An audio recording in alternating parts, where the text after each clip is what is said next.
आज आप दिन भर चुनाव के रिजल्ट और चुनावी शोर सुनने में व्यस्त होंगे। दिन भर अपने टीवी सेट से चिपके रहे होंगे। आज आपने दिन भर चुनाव से जुड़ी खबरों को चैनल बदल बदल कर देखा होगा। किस राज्य में किस पार्टी की सरकार बन रही है, कौन सी पार्टी जीत रही है, कौन सी पार्टी हार रही है, किस पार्टी को कितना नुकसान हुआ और किस पार्टी को कितना फायदा हुआ। यानी दिन भर आपको चुनाव से जुड़ी खबरें ही देखने और सुनने को मिली होंगी और ऊपर से बड़े बड़े नेताओं ने अपनी टिप्पणियां और अपना विश्लेषण आपके सामने पेश किया होगा। जो लोग जीते उन्होंने अपनी जीत का विश्लेषण किया और जो लोग हारे उन्होंने ये बताया होगा कि वो क्यों हारे। लेकिन हमें लगता है कि चुनाव से जुड़ी खबरों के बीच में एक खबर ऐसी थी जो दब गई और हमें ये महसूस हुआ कि इस खबर के बारे में भी आज देशवासियों को पता होना चाहिए। हम बड़े ही शौक के साथ आज आपको ये खबर बता रहे हैं कि छत्तीसगढ़ के नक्सल प्रभावित इलाके सुकमा में सीआरपीएफ के 12 जवान शहीद हो गए हैं। नक्सलियों ने सीआरपीएफ के जवानों पर छिपकर हमला किया, आईईडी धमाके किए और लगातार फायरिंग की, जिसकी वजह से सीआरपीएफ के 9 जवान मौके पर ही शहीद हो गए और 3 जवानों की इलाज के दौरान मौत हो गई। नक्सलियों ने यह हमला बहुत सोच समझकर बनाई रणनीति के तहत किया और इस हमले को इस तरह अंजाम दिया कि जवानों को जवाबी कार्रवाई का मौका भी नहीं मिला। ये घटना सुकमा जिले में हुई और सीआरपीएफ के जवान वहां हो रहे विकास कार्यों की सुरक्षा में लगे हुए थे। हमले के बाद नक्सलवादियों ने जवानों के हथियार, उनके रेडियो सेट्स और जरूरी सामान भी लूट लिए। चुनावी नतीजों से जुड़ी खबरों के बीच सीआरपीएफ ने ट्वीट करके इन जवानों की शहादत की जानकारी देश को दी। प्रधानमंत्री नरेंद्र मोदी ने इस घटना पर शोक व्यक्त किया है और शहीद जवानों को श्रद्धांजलि दी है। गृह मंत्री राजनाथ सिंह शहीद जवानों को श्रद्धांजलि देने के लिए खुद छत्तीसगढ़ गए हैं और उन्होंने बीजेपी की जीत का जश्न भी आज नहीं मनाया। नक्सलियों के इस हमले में जो जवान शहीद हुए हैं उनके नाम आप अपनी टीवी स्क्रीन पर इस वक्त देख पा रहे हैं और जी न्यूज इन जवानों को श्रद्धांजलि देता है। और अब बात करते हैं चुनाव की। अब हम 5 राज्यों के चुनावी नतीजों का विश्लेषण करेंगे। यह विश्लेषण देखकर आपको पता चल जाएगा कि आज हमारे देश की राजनीतिक तस्वीर कैसे अचानक बदल गई और नरेंद्र मोदी कैसे आजाद भारत के सबसे लोकप्रिय नेता बनकर उभरे हैं। खासतौर पर उत्तर प्रदेश की जनता ने नरेंद्र मोदी के गाल पर बड़े प्यार से सत्ता का गुलाल लगा दिया है। सबसे पहले आपको बताते हैं कि 5 राज्यों के चुनावी नतीजों की बड़ी बातें क्या क्या हैं। आज जो नतीजे सामने आए हैं उनके मुताबिक उत्तर प्रदेश में नरेंद्र मोदी की लहर 1991 की मंदिर वाली लहर से भी ज्यादा ताकतवर साबित हुई है, क्योंकि 91 में जब मंदिर लहर के भरोसे उत्तर प्रदेश में बीजेपी ने पहली बार पूर्ण बहुमत की सरकार बनाई थी तो उसे 221 सीटें मिली थी। लेकिन इस बार बीजेपी ने सिर्फ प्रधानमंत्री मोदी के नाम और चेहरे के दम पर चुनाव लड़ा और उसने 325 सीटें जीत ली। आजादी के बाद से अब तक उत्तर प्रदेश में 17 विधानसभा चुनाव हुए हैं, जिनमें सिर्फ चौथी बार ऐसा मौका है जब किसी पार्टी को 300 से ज्यादा सीटें मिली हों। पिछली बार 1980 में कांग्रेस ने उत्तर प्रदेश में 300 से ज्यादा सीटें जीती थी और अब 37 वर्षों के बाद आज बीजेपी ने उत्तर प्रदेश में 325 सीटें जीती हैं। जाहिर है प्रधानमंत्री नरेंद्र मोदी और अमित शाह के लिए इस जीत के बहुत बड़े मायने हैं। और 37 साल पहले आप जानते हैं उत्तर प्रदेश का स्वरूप भी अब बदल चुका है। पहले उत्तर प्रदेश और उत्तराखंड एक ही राज्य हुआ करते थे, अब ये बदलाव भी आ चुका है। इस बार उत्तर प्रदेश की जनता ने यह बता दिया कि वो तुष्टीकरण और जाति और धर्म के आधार पर वोट नहीं देगी, बल्कि उसके लिए विकास सबसे अहम है। नरेंद्र मोदी के विरोधी मुस्लिम यादव समीकरण और मुस्लिम दलित समीकरण में उलझे रहे, जबकि मोदी ने एक नया समीकरण तैयार किया जिसे आप M+M यानी मंदिर प्लस मस्जिद फॉर्मूला कह सकते हैं और उन्होंने इस फॉर्मूले के तहत उत्तर प्रदेश को जीत लिया और उनके विरोधी देखते रह गए। इन चुनावों को नोटबंदी और सर्जिकल स्ट्राइक पर पहला सबसे बड़ा जनमत संग्रह भी माना जा रहा है और आबादी के लिहाज से देश के सबसे बड़े राज्य उत्तर प्रदेश के लोगों ने बीजेपी को जिताकर नोटबंदी और सर्जिकल स्ट्राइक का समर्थन किया है। ये जीत उन लोगों के लिए एक बड़ा झटका है जो सरकार से सर्जिकल स्ट्राइक के सबूत मांग रहे थे। जनता ने यह बता दिया है कि सर्जिकल स्ट्राइक और नोटबंदी जैसे फैसलों के खिलाफ एजेंडा चलाना उसे पसंद नहीं है। जनता ने यह भी बता दिया कि कुछ महीने तक उसे बैंकों के बाहर, एटीएम्स के बाहर लाइन में लगना पड़ा, परेशानी हुई, लेकिन उसके बावजूद वो नरेंद्र मोदी से नाराज नहीं हुई। उत्तर प्रदेश में समाजवादी पार्टी और कांग्रेस का गठबंधन बुरी तरह हार गया। लोगों को अखिलेश यादव और राहुल का साथ पसंद नहीं आया और अब तो यह भी कहा जा रहा है कि अगर अखिलेश यादव ने राहुल गांधी के बिना चुनाव लड़ा होता तो वो शायद कुछ बेहतर प्रदर्शन कर पाते, कुछ सीटें और ज्यादा जीत पाते। समाजवादी पार्टी को सिर्फ 47 सीटें 47 सीट्स मिली है, जबकि गठबंधन के तहत 105 सीटों पर लड़ने वाली कांग्रेस को इनमें से सिर्फ 7 सीटें मिली हैं। इसका मतलब है कि हाथ ने साइकिल पर ब्रेक लगाने का काम किया। उत्तर प्रदेश के अलावा उत्तराखंड में बीजेपी को बड़ी जीत मिली है। उत्तराखंड में भी विधानसभा की 70 सीटें हैं और इनमें से बीजेपी को 57 सीटें मिली हैं, जबकि कांग्रेस को सिर्फ 11 सीट मिली। उत्तराखंड में बीजेपी की लहर इतनी तेज थी कि कांग्रेस के मुख्यमंत्री हरीश रावत अपनी दोनों सीटों से चुनाव हार गए। पंजाब की बात करें तो वहां सबसे बड़ा झटका आम आदमी पार्टी को लगा है, क्योंकि आम आदमी पार्टी शुरू से ही पंजाब में अपनी जीत के दावे कर रही थी। तमाम एग्जिट पोल्स में यह भी बताया जा रहा था कि पंजाब में आम आदमी पार्टी कांग्रेस को कड़ी टक्कर दे रही है, लेकिन ऐसा हुआ नहीं, क्योंकि पंजाब की 117 विधानसभा सीटों में आम आदमी पार्टी को सिर्फ 20 सीटें मिली हैं। पंजाब में कांग्रेस को बड़ी जीत मिली है, कांग्रेस को वहां 77 सीटें मिली हैं, जबकि बीजेपी और अकाली दल का गठबंधन 18 सीटों पर सिमट कर रह गया। लेकिन यहां पर इतना जरूर कहना चाहेंगे कि इस जीत से कांग्रेस को तो फायदा हुआ है, लेकिन राहुल गांधी को इस जीत से कोई फायदा नहीं होगा, क्योंकि इस जीत का पूरा श्रेय कैप्टन अमरिंदर सिंह को दिया जा रहा है, उनकी मेहनत को दिया जा रहा है, और जो बाकी का श्रेय है कांग्रेस की जीत का वो बादल को दिया जा रहा है, क्योंकि बादल की सरकार ने ऐसी स्थिति पैदा कर दी थी कि कांग्रेस अपने आप ही जीत गई। गोवा में किसी भी पार्टी को पूर्ण बहुमत नहीं मिला है। यहां बहुमत के लिए 21 सीटों की जरूरत थी, लेकिन कांग्रेस को 17 और बीजेपी को 13 सीट ही मिली है। लेकिन ऐसी खबरें सामने आ रही हैं कि गोवा में कुछ निर्दलीय विधायक और बाकी छोटी पार्टियां बीजेपी को समर्थन दे सकती हैं, यानी गोवा में भी हो सकता है कि बीजेपी सरकार बना ले। हालांकि सबसे बड़ी पार्टी कांग्रेस है। 5वां राज्य मणिपुर था, जहां विधानसभा के चुनाव हुए और आज आए नतीजों में मणिपुर में भी कांग्रेस को सत्ता का सुख नहीं मिला है। मणिपुर में किसी भी पार्टी को पूर्ण बहुमत नहीं मिला है, हालांकि कांग्रेस सबसे बड़ी पार्टी बन गई है।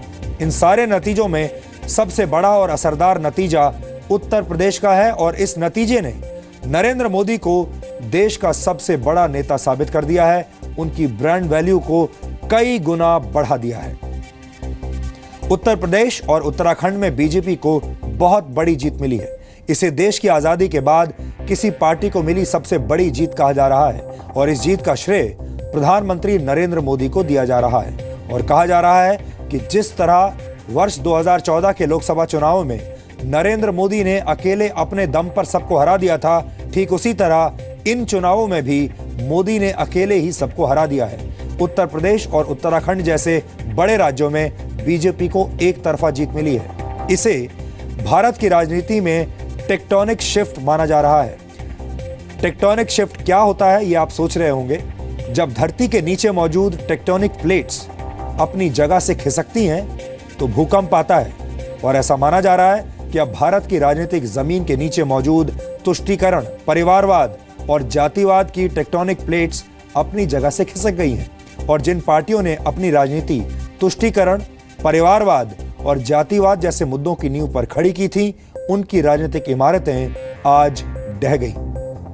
आपको याद होगा कुछ दिन पहले राहुल गांधी ने संसद में कहा था कि अगर उन्होंने अपना मुंह खोला तो भूकंप आ जाएगा। तब उन्होंने कहा, लोग देख रहे थे, इंतजार कर रहे थे कि भूकंप कब आएगा, लेकिन असली भूकंप आज आया है। असली भूकंप आज नतीजों के बाद आया है और भूकंप क्या होता है ये आज विपक्षी पार्टियों ने देख लिया होगा। उत्तर प्रदेश में इतनी बड़ी जीत हासिल करने के लिए बीजेपी ने वर्ष 2014 की तरह नरेंद्र मोदी के चेहरे को ही इस बार भी आगे रखा और ये फॉर्मूला उनके लिए काम कर गया। लेकिन बीजेपी के लिए यह रास्ता इतना आसान नहीं था। इस जीत का श्रेय बीजेपी के अध्यक्ष अमित शाह को भी देना होगा, जिन्होंने एक बार फिर से ये साबित किया कि जीत की रणनीति बनाने में उनका मुकाबला कोई नहीं कर सकता। वो सही मायने में बीजेपी के चाणक्य हैं। वो जानते हैं कि चुनाव कैसे लड़ा जाता है। वो जानते हैं कि एक एक सीट पर अलग अलग समीकरणों को ध्यान में रखते हुए हर सीट पर अलग रणनीति कैसे बनाई जाती है। उत्तर प्रदेश की जीत में नरेंद्र मोदी और अमित शाह के रोल को आप एक उदाहरण से समझ सकते हैं। चुनावों से पहले कई बार ऐसी खबरें आई कि कई सीटों पर बीजेपी के नेता गुटबाजी कर रहे हैं। यहां तक कहा गया कि टिकट के बंटवारे से स्थानीय बीजेपी के कार्यकर्ता नाखुश हैं और पार्टी कई हिस्सों में बंट चुकी है। वाराणसी दक्षिण सीट से युवा नेता नीलकंठ तिवारी को टिकट दिया गया, जबकि इस सीट से बीजेपी के श्यामदेव राय चौधरी 7 बार विधायक रह चुके हैं, लेकिन पार्टी ने नीलकंठ तिवारी को टिकट दे दिया और नीलकंठ इस सीट से जीत भी गए। माना जा रहा था कि इस तरह के फैसलों से पार्टी का काडर नाराज हो सकता है, लेकिन अमित शाह और उनकी टीम को यकीन था कि वोटर नरेंद्र मोदी के नाम पर वोट देंगे और ऐसा ही हुआ। वर्ष 2014 के लोकसभा चुनाव में बीजेपी गठबंधन को उत्तर प्रदेश की कुल 80 सीटों में से 73 सीटें मिली थी। अगर इन सीटों को इसी अनुपात में विधानसभा की सीटों में बदल दिया जाए तो बीजेपी को आज 328 सीटें मिलती और आज लगभग ऐसा ही नतीजा देखने को मिला है। बीजेपी गठबंधन को 325 सीटें मिली हैं, यानी आज की जीत लोकसभा चुनाव में मिली जीत के लगभग बराबर है। और आपने ये भी नोट किया होगा, अक्सर ये कहा जाता है कि अगर कोई ऐसी लैंडस्लाइड विक्ट्री होती है, जबरदस्त जीत होती है, तो वो एक बार ही की जीत होती है। बार बार ऐसी जीत को दोहराना आसान नहीं होता। बहुत सारे लोग ये कहते थे कि 2014 में बीजेपी ने उत्तर प्रदेश में जो जीत हासिल की, अब उसे दोहराना नरेंद्र मोदी और अमित शाह के बस की बात नहीं। इसी तरह वोट शेयर की अगर बात करें तो बीजेपी गठबंधन को उत्तर प्रदेश के लोकसभा चुनाव में 42.65% वोट मिले थे, जबकि इस बार विधानसभा चुनाव में बीजेपी का वोट शेयर 39.7% है। इसमें अपना दल के 1% वोट को जोड़ दिया जाए तो गठबंधन का वोट प्रतिशत लगभग 41% है। 2012 के विधानसभा चुनाव की बात करें तो तब बीजेपी का वोट शेयर सिर्फ 15% था, यानी बीजेपी का वोट शेयर पिछले विधानसभा चुनाव के मुकाबले करीब 2.5 गुना बढ़ा है। 2012 में सरकार बनाने वाली समाजवादी पार्टी का वोट शेयर 29% था, जो आज घटकर 21.8% रह गया। इसका सीधा सा मतलब यह है कि 2014 में नरेंद्र मोदी का जो जादू देखने को मिला था वो आज भी बरकरार है। नरेंद्र मोदी आज भी जनता के बीच उतने ही लोकप्रिय हैं और नरेंद्र मोदी की लहर आज भी वैसी ही चल रही है जैसी 2014 में थी। मोदी ने उन चुनावों को एक पर्सनल टच देने की भी कोशिश की। आपको याद होगा, जब नरेंद्र मोदी वाराणसी में चुनाव प्रचार कर रहे थे, तब एक वक्त ऐसा आया जब वो अपनी बुलेट प्रूफ कार से उतरकर पैदल ही वाराणसी की गलियों में चलने लगे। दरअसल काशी की कई गलियां इतनी तंग हैं जहां कार नहीं जा सकती, कोई गाड़ी नहीं जा सकती, बल्कि इन गलियों में वहां की पुलिस भी साइकिल से ही गश्त लगाती है। लेकिन नरेंद्र मोदी जानते थे कि उत्तर प्रदेश जीतना है तो उन्हें इन्हीं तंग गलियों से पैदल गुजरना होगा और उन्होंने यही किया। किसी प्रधानमंत्री को बहुत वर्षों के बाद इस देश ने इस तरह गलियों में पैदल चलते हुए देखा है और ऐसा लगता है कि वोटरों को प्रधानमंत्री नरेंद्र मोदी की ये अदा बहुत पसंद आई, जबकि बाकी के नेता जैसे अखिलेश यादव या मायावती या राहुल गांधी सिर्फ रथों के जरिए रथ पर बैठकर, बड़ी बड़ी गाड़ियों के ऊपर बैठकर अपने रोड शोज कर रहे थे। बीजेपी के रणनीतिकार प्रधानमंत्री मोदी की छवि पर दांव लगा रहे थे, लेकिन जमीनी स्तर पर विरोधियों को हराने के लिए ऐसे रणनीति बनाई जा रही थी जैसे किसी क्रिकेट मैच या फुटबॉल के मैच से पहले बनाई जाती हैं। उदाहरण के लिए जिन सीटों पर विरोधी मजबूत लग रहे थे वहां उनकी मैन टू मैन मार्किंग की गई, यानी विरोधियों के हर कार्यकर्ता के पीछे बीजेपी का एक कार्यकर्ता लगा दिया गया ताकि वोटर्स पर दूसरी पार्टियों के प्रत्याशियों का प्रभाव ना पड़े। इसी टैक्टिकल प्लानिंग के जरिए ऐसे विरोधियों को हराया गया जो बीजेपी के प्रत्याशियों के मुकाबले ज्यादा मजबूत नजर आ रहे थे। मैन टू मैन मार्किंग का इस्तेमाल अक्सर फुटबॉल और हॉकी जैसे खेलों में किया जाता है। इस दौरान कोई एक टीम दूसरी टीम के हर खिलाड़ी के पीछे अपने एक खिलाड़ी को लगा देती है इस वजह से विपक्षी टीम का खिलाड़ी मूवमेंट नहीं कर पाता और फिर गोल भी नहीं कर पाता। और राजनीति में भी अमित शाह ने यही किया। अब आप समझ गए होंगे कि यह जीत कितनी चतुराई से हासिल की गई है और ये नरेंद्र मोदी और उनके ब्रांड के लिए कितनी बड़ी जीत है।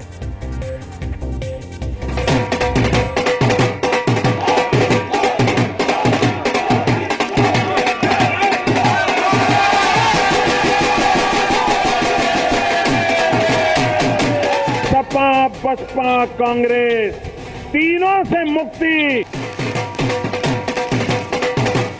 आपका प्यार मेरे सर आंखों पर है। सारा हिंदुस्तान होली मनाएगा।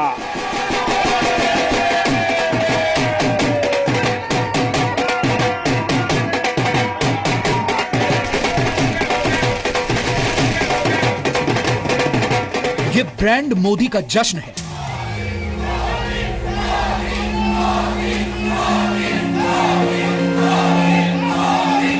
ये सियासी दंगल जीतने में माहिर सबसे बड़े सुल्तान का दांव है। ये कमिटमेंट के बाद कदम पीछे न हटाने वाले पीएम मोदी की जीत है।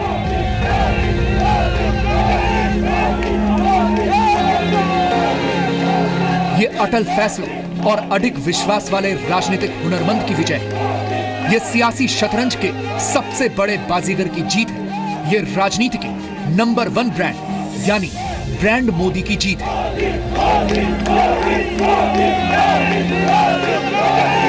प्रधानमंत्री बनने के बाद सियासी नेताओं का सफर रुक जाता है, लेकिन मोदी का सफर तो जैसे अभी शुरू हुआ है। सियासत में सबसे बड़े इंटरनेशनल ब्रांड बन गए हैं मोदी। ब्रांड मोदी की यह जीत 2014 की सुनामी से कम नहीं है।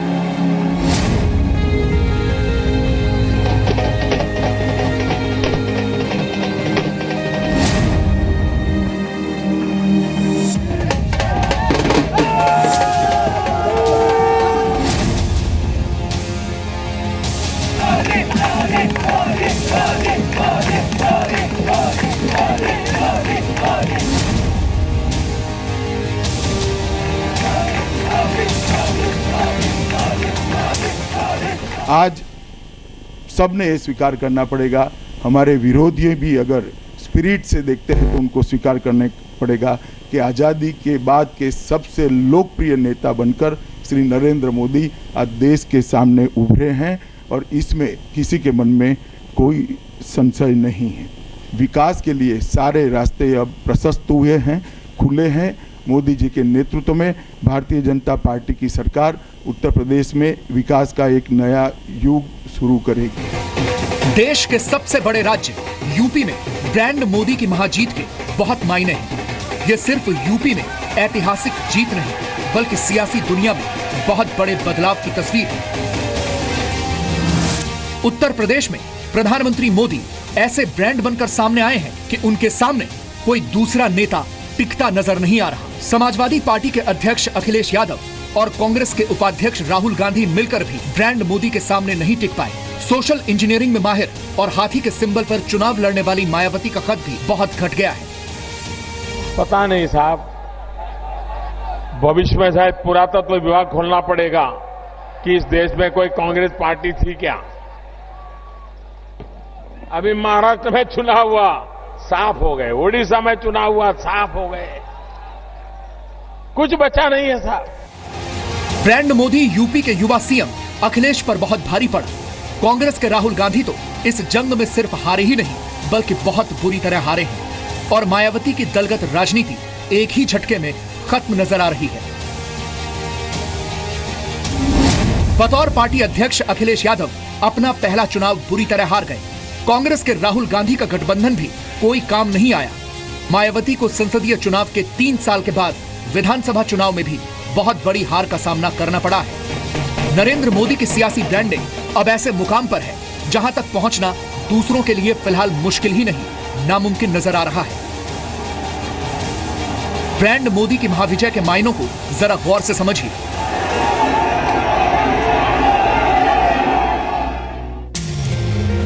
नोटबंदी, सर्जिकल स्ट्राइक, सबका साथ सबका विकास, करप्शन के खिलाफ मुहिम, देश में 100 स्मार्ट सिटी, डिजिटल इंडिया, गरीबों की बेहतरी और कई विकास योजनाएं। ये सारे फैसले आसान नहीं थे, फिर भी पीएम मोदी ने फैसले लिए और उन पर अमल करके भी दिखाया।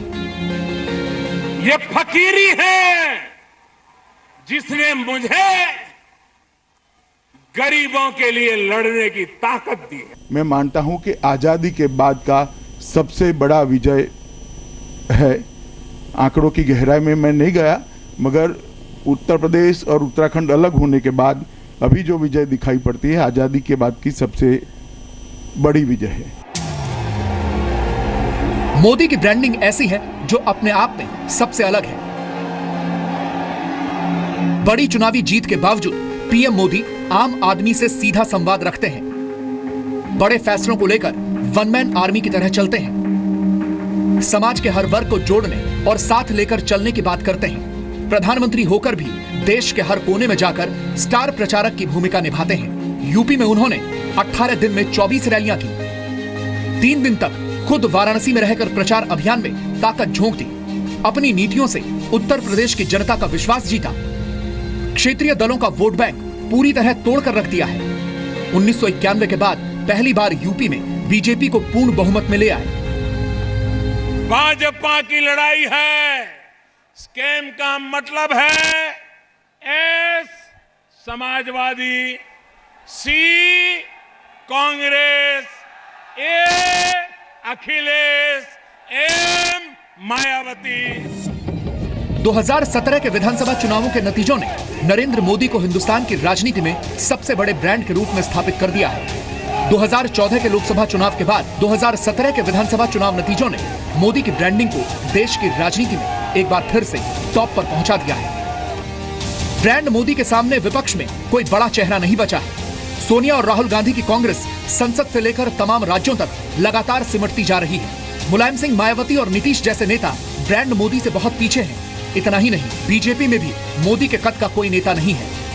देश के कई राज्यों में बीजेपी के बजाय मोदी के नाम पर चुनाव लड़ा गया। पीएम होकर भी मोदी राज्यों में कई सीएम के खिलाफ लड़े और जीते। ब्रांड मोदी की इस जीत से देश की राजनीति में नए समीकरण बन गए हैं। मोदी ने यूपी और उत्तराखंड में भारी जीत दिलाई है। अब राज्यसभा में बीजेपी के ज्यादा सांसद होंगे। ऐसे में केंद्र सरकार कई अहम बिल आसानी से पास करा सकेगी। इसके अलावा बीजेपी अपनी पसंद के नेता को राष्ट्रपति चुनाव में भी आसानी से जीत दिला पाएगी। यूपी का रण जीतने वाले पीएम मोदी के इस विजय रथ ने समाजवादी पार्टी की साइकिल, राहुल गांधी के पंजे और मायावती के हाथी को मीलों पीछे छोड़ दिया है। विरोधियों को मजबूत विपक्ष बनने का भी मौका नहीं दिया। मोदी के नाम पर मिली जीत अक्सर ऐसी ही होती है, जहां विरोधियों की मौजूदगी भी ना के बराबर होती है। ब्यूरो रिपोर्ट, जी मीडिया।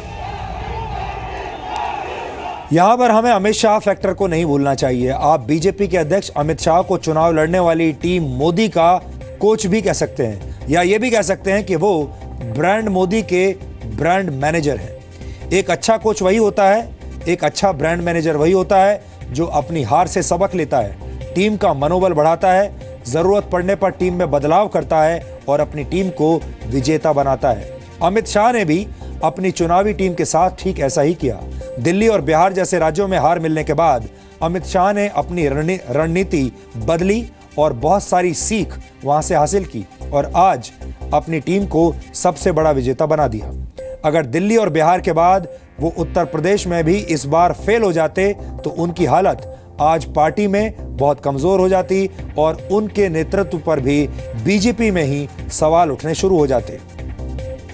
हमने आपको पहले ही बताया कैसे अमित शाह और नरेंद्र मोदी की टीम ने विपक्षी दलों की मैन टू मैन मार्किंग की थी और उन्हें खुलकर खेलने का मौका नहीं दिया। लेकिन अमित शाह ने इस तकनीक का इस्तेमाल अपने स्तर पर भी किया। उन्होंने उत्तर प्रदेश में लगभग हर उस जगह पर रैली की जहां समाजवादी पार्टी और कांग्रेस के नेता भी रैली या रोड शोज कर रहे थे। इस दौरान अमित शाह ने करीब 150 रैलियां की। अमित शाह द्वारा की गई मैन टू मैन मार्किंग का नतीजा यह हुआ कि वोटर्स दूसरी पार्टियों के प्रभाव में नहीं आए और उन्होंने अपना मूड नहीं बदला।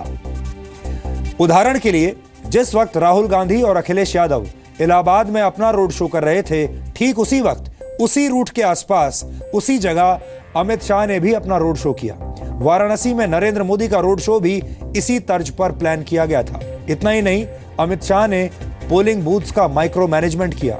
सूत्रों के मुताबिक अमित शाह की टीम ने 600 वॉलंटियर्स की एक ऐसी टीम बनाई थी जो वोटिंग के हर चरण से पहले यह चेक कर लेती थी कि कहीं मतदाताओं को किसी गलत तरीके से भ्रमित करने की कोशिश तो नहीं की जा रही। अमित शाह को एक बहुत ही गंभीर किस्म का नेता माना जाता है जो हमेशा रणनीति बनाने में लगे रहते हैं। उन्हें बहुत कम मौकों पर मुस्कुराते हुए देखा गया है। वो लोगों से बात भी बहुत कम करते हैं और जब आप उनका इंटरव्यू करते हैं तो इंटरव्यूज में भी उनके जो जवाब होते हैं बहुत छोटे होते हैं। लेकिन आज अमित शाह के चेहरे पर जीत की मुस्कान थी और वो खुलकर पत्रकारों के सवालों के जवाब दे रहे थे। चुनावों के नतीजे आने से ठीक पहले मैंने अमित शाह का एक इंटरव्यू किया था और उस इंटरव्यू में अमित शाह ने बहुत आत्मविश्वास के साथ कहा था कि उनकी पार्टी 300 से ज्यादा सीटें जीतेगी और तब बहुत सारे लोगों को उनके इस दावे पर यकीन नहीं हुआ था और सच पूछिए तो मुझे भी यकीन नहीं हो रहा था। लेकिन आज आए नतीजों ने यह साबित कर दिया कि अमित शाह ने यह बात ऐसे ही हवा में नहीं कही थी, बल्कि उनके पास वो ग्राउंड रिपोर्ट्स मौजूद थी जिनके आधार पर वो ये दावा कर रहे थे।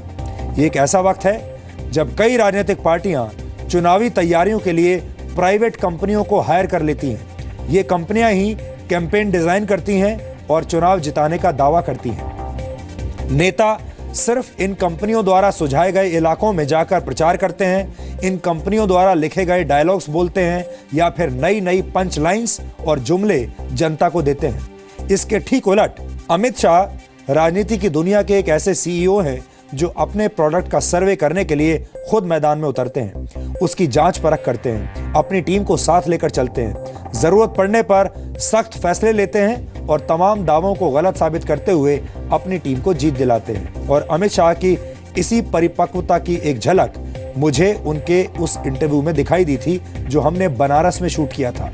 इसलिए आज एक बार फिर मैं आपको उस इंटरव्यू का एक हिस्सा दिखाना चाहता हूं और सोचिए कि जब कोई व्यक्ति अपने किसी इंटरव्यू में कोई दावा करता है और चुनावों के नतीजों के बाद वो दावा अगर सही साबित हो जाए तो फिर कितनी खुशी और कितनी प्रसन्नता मिलती होगी। शायद आज अमित शाह की स्थिति ऐसी ही होगी। अमित जी, आप अपना प्रमुख प्रतिद्वंदी किसको मानते हैं?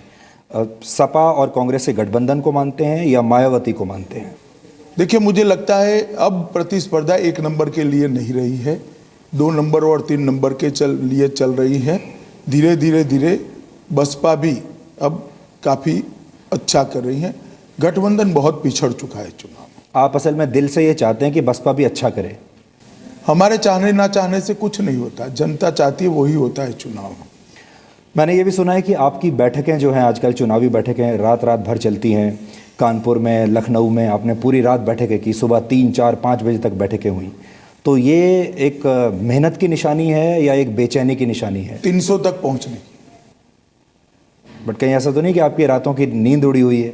देखिए, जहां तक सादे बहुमत से जीतने का सवाल है, भारतीय जनता पार्टी वो आंकड़ा काफ़ी कंफर्टेबली पार कर लेगी, हमें कोई दिक्कत नहीं।